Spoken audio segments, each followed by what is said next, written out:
Um, thank you thank you organizers for giving me a chance to talk about my recent results here.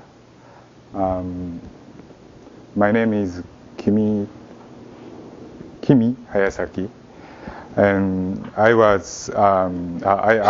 am affiliated with Korea Astronomy and Space Science Institute, say KASI. And KASI is an institution Korean government organizes. And the title of my talk is Tidal Disruption Flares from Stars on Bound Orbit. So they are my collaborators.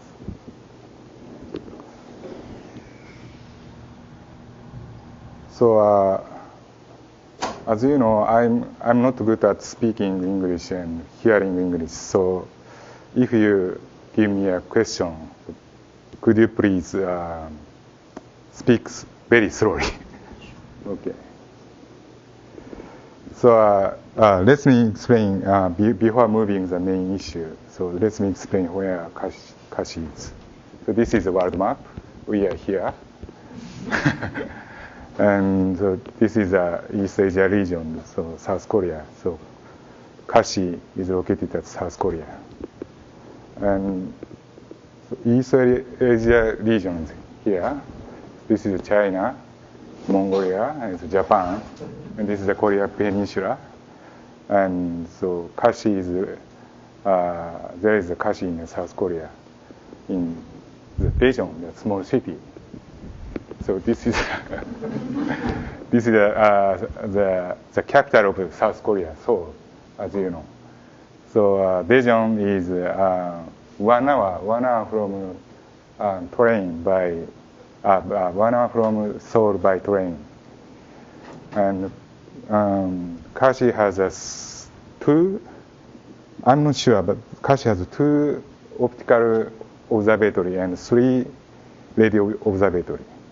So unfortunately, currently there is no theoretical division in KASI, but I expect.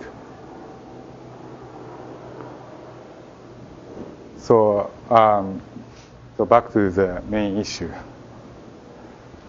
So this is the outline of my talk. There are 4 major parts in the outline. First, I would like to give an introduction about tidal disruption events and propose our scenario. And next, I will explain our model and provide the results. And finally, I'm going to summarize my talk. Okay. So what is tidal disruption events? So this is a standard picture of tidal disruption events. So this is a black hole, and this is a star, and the star approaches the black hole, and the tidal disrupted at the radius where the self-gravity force of the star is equivalent with the tidal force from the black hole. And after the tidal disruption, about half of stellar debris has a negative or 0 energy and fall back to the black hole. And the remaining stellar debris has a positive binding energy and fly away from the black hole. So there are several scientific motivations to research tidal disruption events. So tidal disruption events would provide evidence for quiescent supermassive black hole in inactive galaxy. And the tidal disruption events contribute to the growth process from the seed black hole to the supermassive black hole. And tidal disruption events could be one of gravitational wave sources. So the problem is how much mass fall back to the black hole, and what is the fallback rate?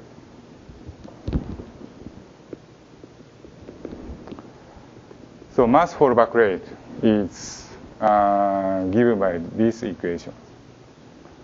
Here, so m is total mass of stellar debris. And dm over d epsilon shows a differential mass. And so if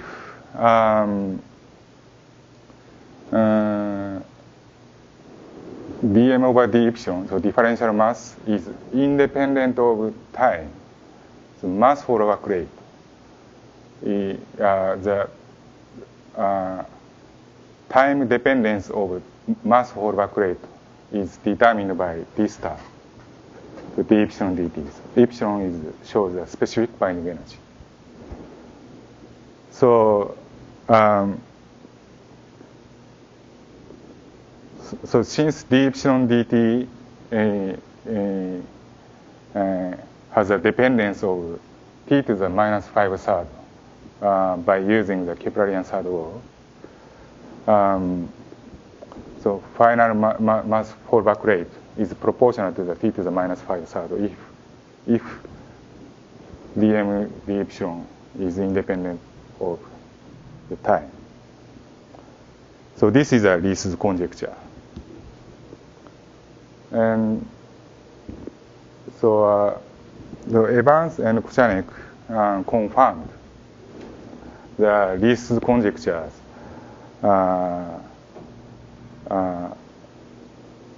by using the numerical simulation. So they confirmed Lee's conjecture is consistent with the numerical simulation. And this is a mass fallback rate and log scale. And the unit is solar mass per year, and this is the time, and unit is years. So you can see that the peak of mass fallback rate is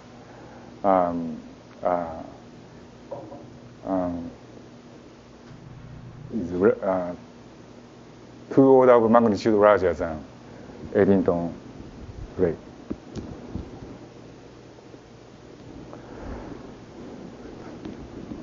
So let me briefly describe the past observations.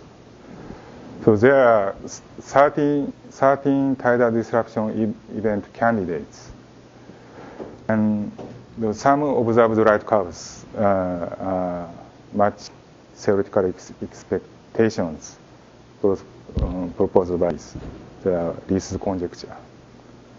And the typical fallback rate, so typical tidal disruption event rate is 10 to the minus from 10 to the minus 4 to 10 to the minus 5 per galaxy per year.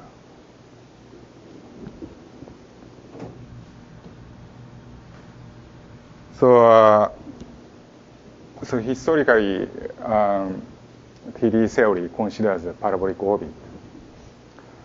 But there is a possibility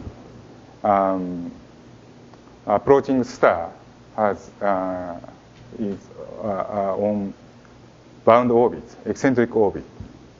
For example, binary stars approaching to the black hole.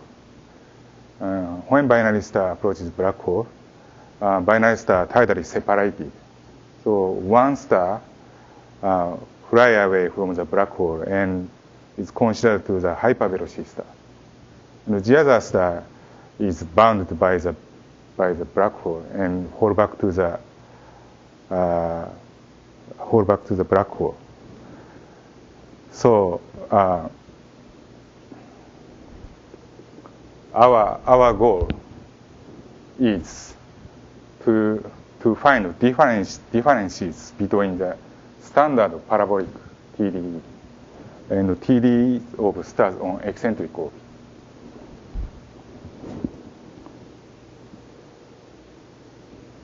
So there are our original theoretical expectations in the eccentric TDE. So all of stellar debris are bounded by black hole. So even after the tidal disruption, when energy spread is less than the orbital energy of the star. So in the case of standard TDEs, mass is distributed over the zero energy. And in the case of eccentric TDE, the mass distribution is negatively shifted because the star has a negative energy. So there is a critical value of orbital eccentricity of the star, below which all of stellar debris are bounded by the black hole. So we can find the critical value of the orbital eccentricity. The critical eccentricity is written by this equation. Here, so beta shows the ratio of tidal disruption radius to periasolon distance. So there are more predictions. So in the eccentric TDE, there is a cutoff time. So final cutoff time in mass fallback rate, because all of stellar masses fall back to the black hole in the finite time. And mass fallback rate is bigger than that of standard TDE, because the fallback time is much shorter than that of standard TDE. So we predict the eccentric TDE provides finite and more intense accretion. So next we test them by numerical simulation.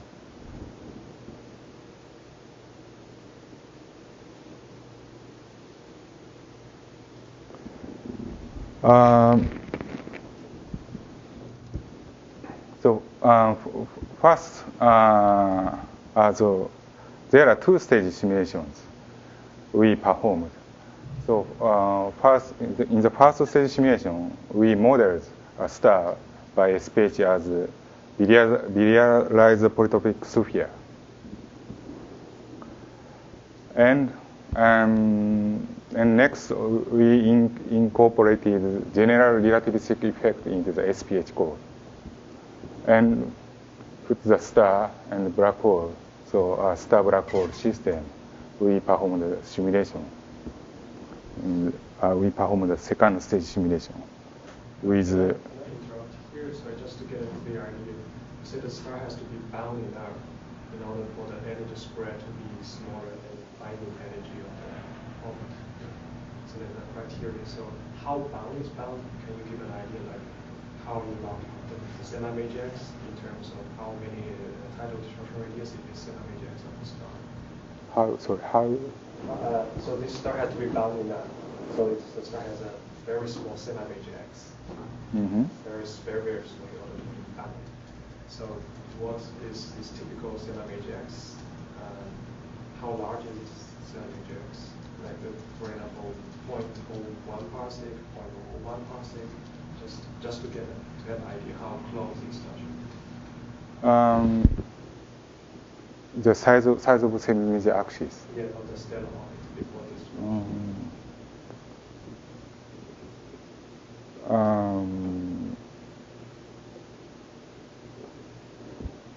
It depends on the environment of the star.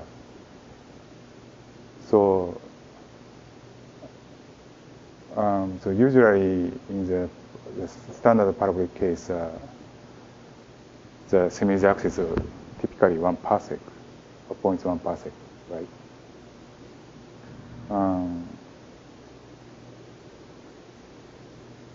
So the answer for you is depends on the mechanism to get the eccentricity. How do you say? Okay. The point is for any given mass and black hole and star, you can always find a high eccentric orbit that satisfies this criteria. Yes, if it's it's fine. I can get it. Yeah.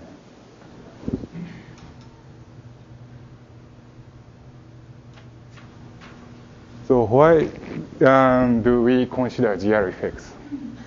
So GR precession is strong for small periasonic distance. So we expect that it can cause the orbital crossing of the stellar debris. So for simple GR treatment, we use pseudo-Newtonian potential.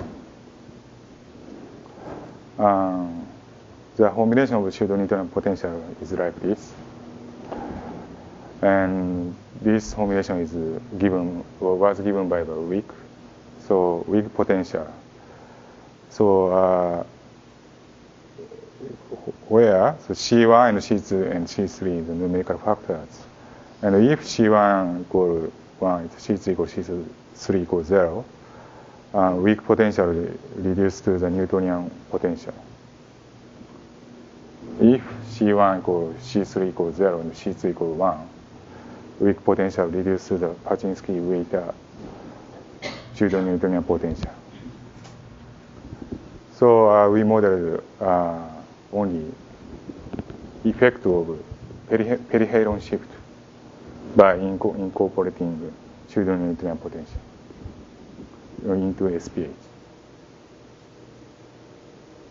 So the results. So this is the animation of density map obtained by the standard TD.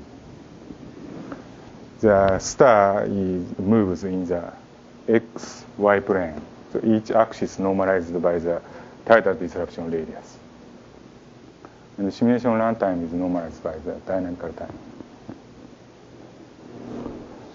And so again, so starting point here, and the black hole here. So this is a tidal disruption radius. And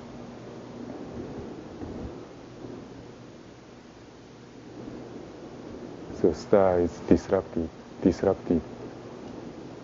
and at the t equal 1.0, the shape of stellar debris is like this.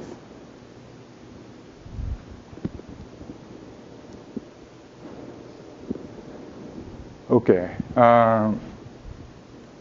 so this figure shows mass distribution of standard TDE. So left panel shows Newtonian potential case.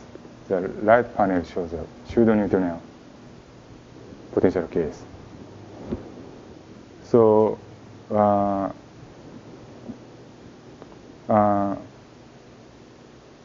you can focus on the solid black line, and final mass distribution of pseudo-Newtonian. So we can focus on the spread, energy spread. so energy spread of pseudo-Newtonian potential case is slightly larger than that of Newtonian cases. So this is because the tidal force and the pseudo-Newtonian potential is slightly stronger. Can I ask a question? Yeah. So, for post-Newtonian effects to be important, Not post-Newtonian, pseudo-Newtonian. Pseudo-Newtonian.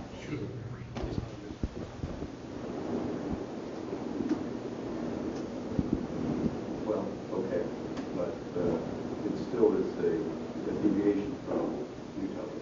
Yeah.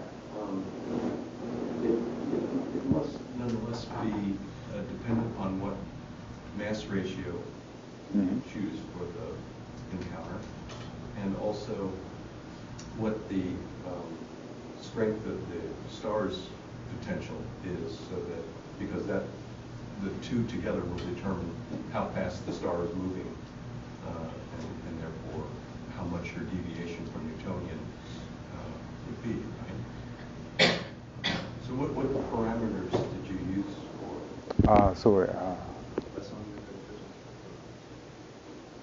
It should be called pseudo-relativistic, not pseudo-Newtonian. Yeah. It's a limitation of relativistic effect, not of Newtonian. So are you asking the energy spread? In the simulation you showed, what mass black hole? Black hole mass. Okay. And what Sorry, I have to explain. So the black hole mass is 10 to the 6 solar mass, and stellar mass is 1 solar mass, and the beta is ratio of tidal disruption radius to periastron distance is 1 or 5. And what radius for the star? Star is 1 solar radius. Okay. So I modeled sun type star, and the eccentricity in our simulation eccentricity 0.98 and 0.8. So for these three eccentricity values, is the delta E depends on how deep you are in the potential. Yeah. So is 0.8 already beyond the critical eccentricity, or there is this critical eccentricity where the delta E is smaller than your orbital energy in absolute value? I will show you. Okay, so Yes, I think so. which of these cases corresponds to that? Is it the 0.8 is one where all the debris is bound? Okay, so for example, if so beta equal 5, Okay. eccentricity points 98, critical eccentricity is 0.996.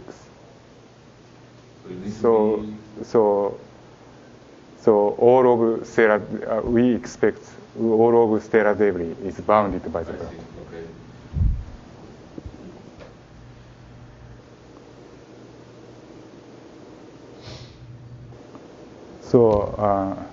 So this is a corresponding mass fallback rate. Is standard PV. So both Newtonian and pseudo-Newtonian case, the mass fallback rate is almost consistent with the analytical prediction. Kim, this is Yeah. for what beta is this? Sorry?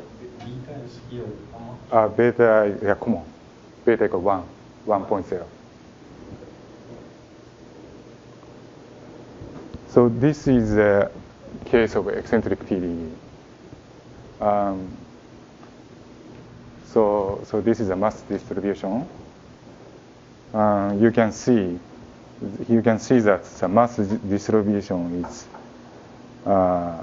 mass is distributed within a range of negative energy. So this is because eccentricity, orbital eccentricity is less than critical value of critical eccentricity. And so this is a corresponding mass fallback rate. So you can see that the peak of mass fallback rate is much larger than standard, that of standard TD. So in that case, mass fallback rate is 200 times larger than that of standard TD.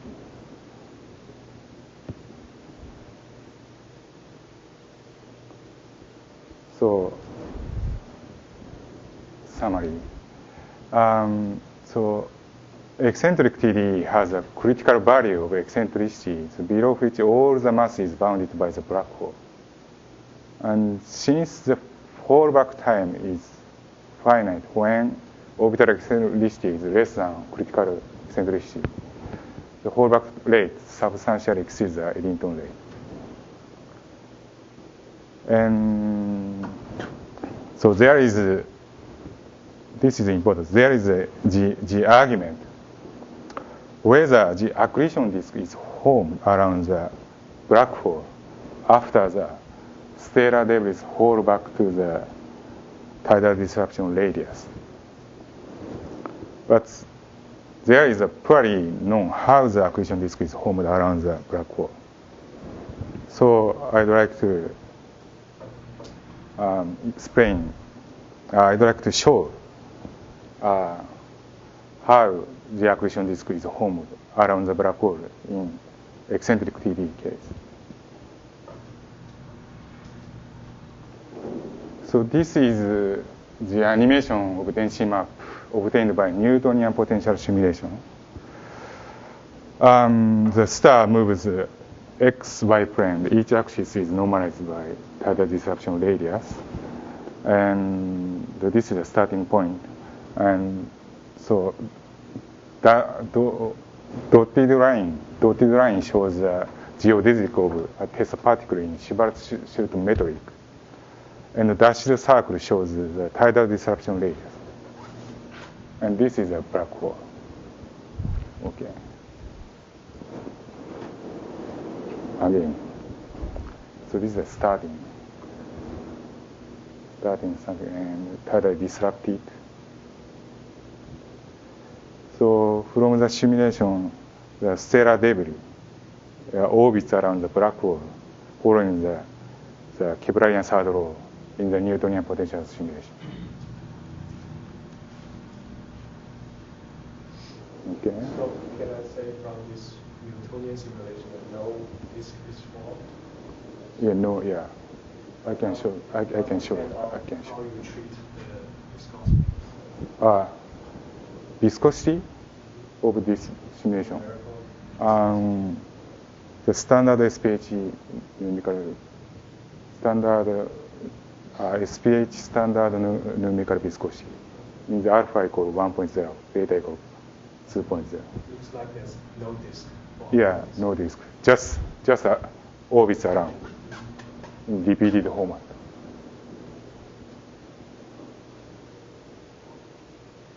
So in the case of pseudo-Newtonian potential, so all of the figure format is same as the previous one.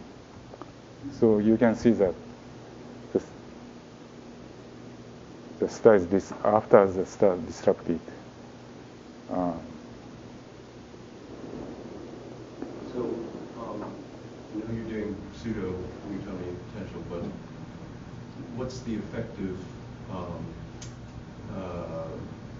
distance in terms of Schwarzschild radii that you're at paracentric aspect? In this simulation, the size periasson distance is about 6 5.5 Schwarzschild radii.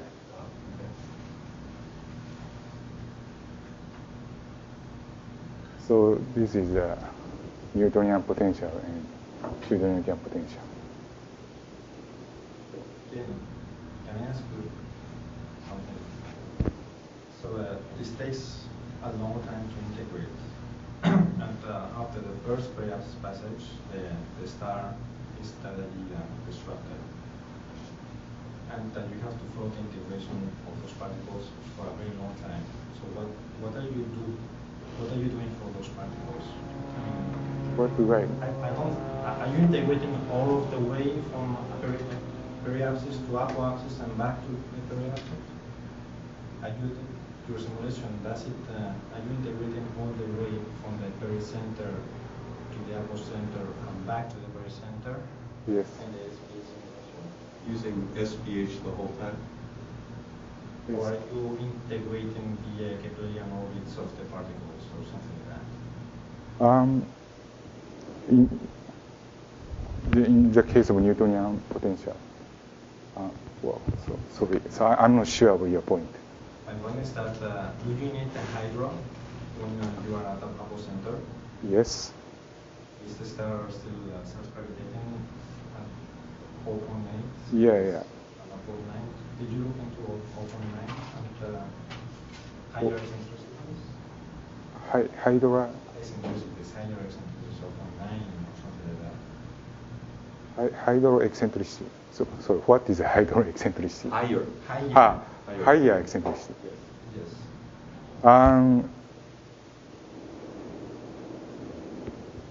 Maybe this is your next slide.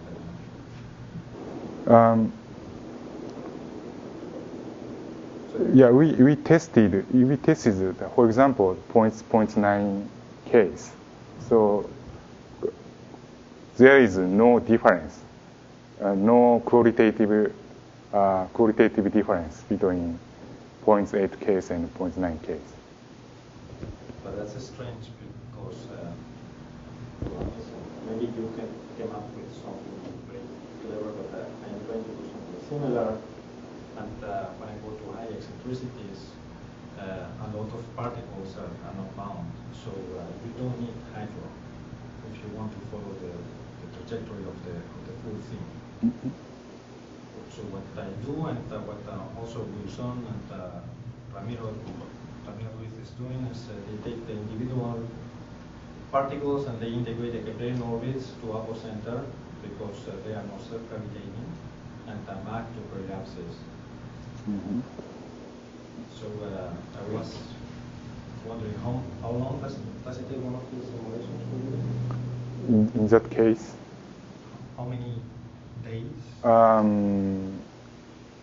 About 2 weeks.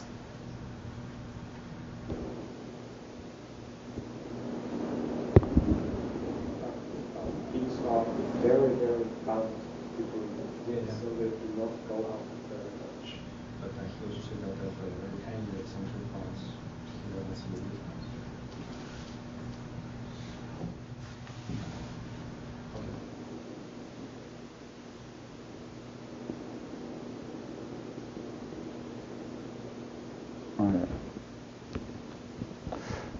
So I think I'm not sure of your point, but Yeah. can I discuss with later? Yes. Okay.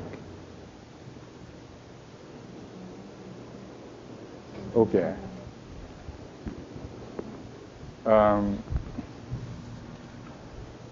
So in the eccentric TD, mass for black rate has a cutoff time and it's substantially enhanced. So this is because all the mass is bounded by black hole and the fallback time is much shorter than that standard TD. And GR precession plays an essential role in the accretion disk formation via circularization of stellar debris from star on moderately eccentric orbit. So for spin effect of black hole case, pseudo-Newtonian potential is not available. So I will need to incorporate post-Newtonian expansion formula into the SPH. That's all. Thank you for your attention.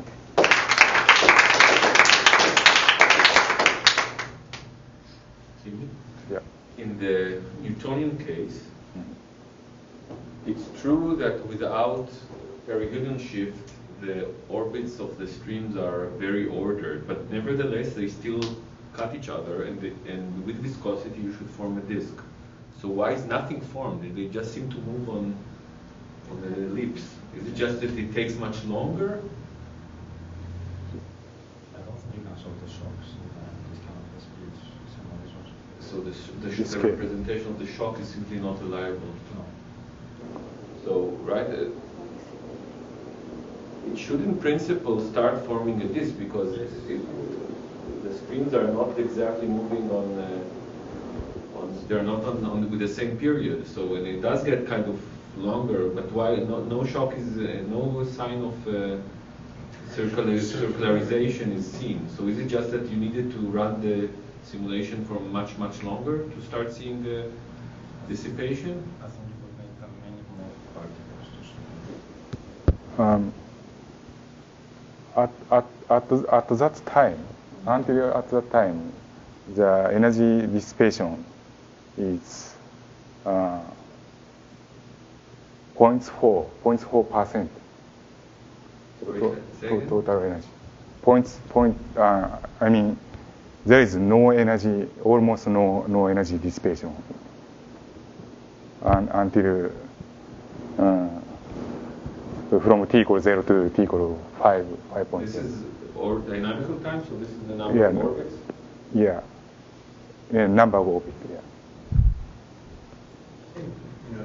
It's a very worrisome thing to try and run parts of the simulation with SPH, because when the debris flies away and it's very highly sheared out, it will cool off but be heavy at very high velocities, and so the Mach number is going to get very high.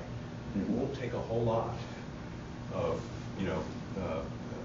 motion out of a line to start forming crisscrossing shocks and whatnot. And as soon as that happens, then you start altering those Keplerian orbits you threw things onto. Even worse than that, because I am actually doing point number 3 of your conclusion. When you have this relativistic currents, you actually go off the plane. Oh, absolutely. Well, and of course, if curve effects were included, your nice intersection that you get because of the apsidal advance, you might lose it because the plane of the orbit would precess and the streams might try to pass each other. So it's just an interesting, complicated problem. Yeah.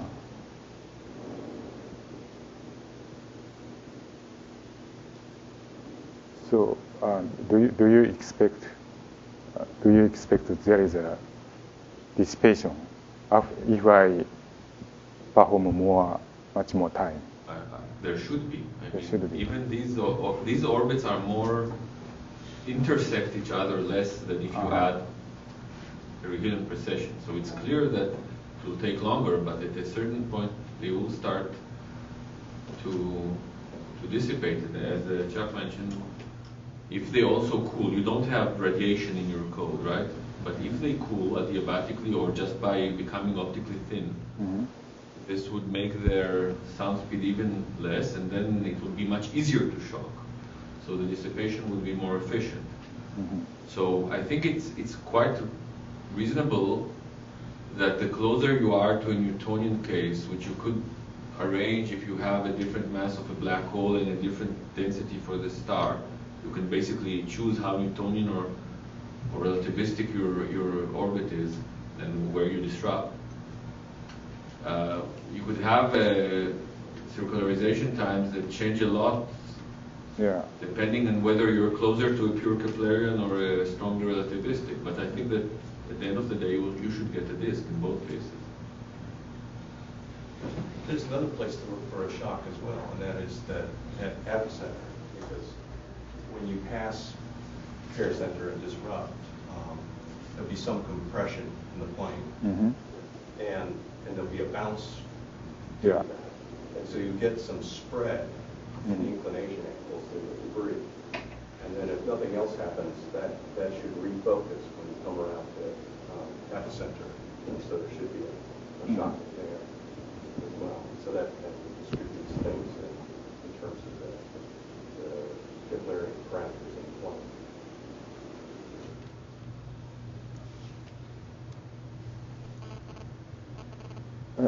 I think in my simulation, the resolution of z direction is not enough. So that's why we couldn't capture such an effect. How many SPH particles did you use? 10 to the 5. 10 to the 5. I don't see what's the difference between the classical picture of a disk formation in a binary system.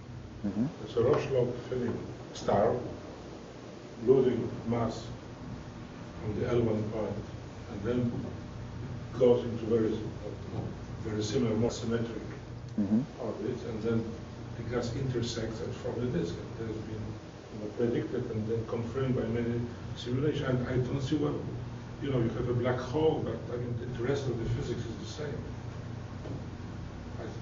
The interaction, the self-interaction of the stream should dissipate energy and form a disk. I don't see what is the difference. The physics of the gas is different. It's not different. It should be the same. And the simulation that are totally non-relativistic could be around the white dwarf. This could always form, or almost always.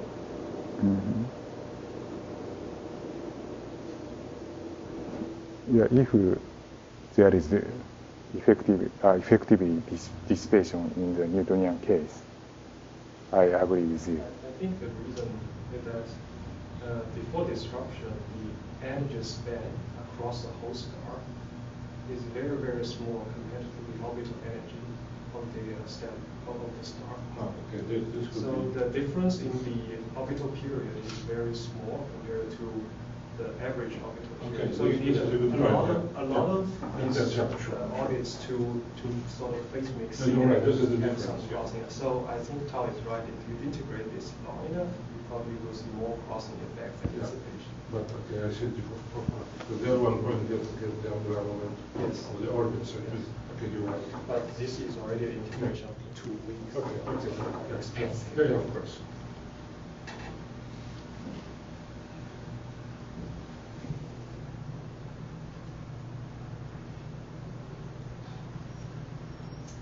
Any other questions or comments?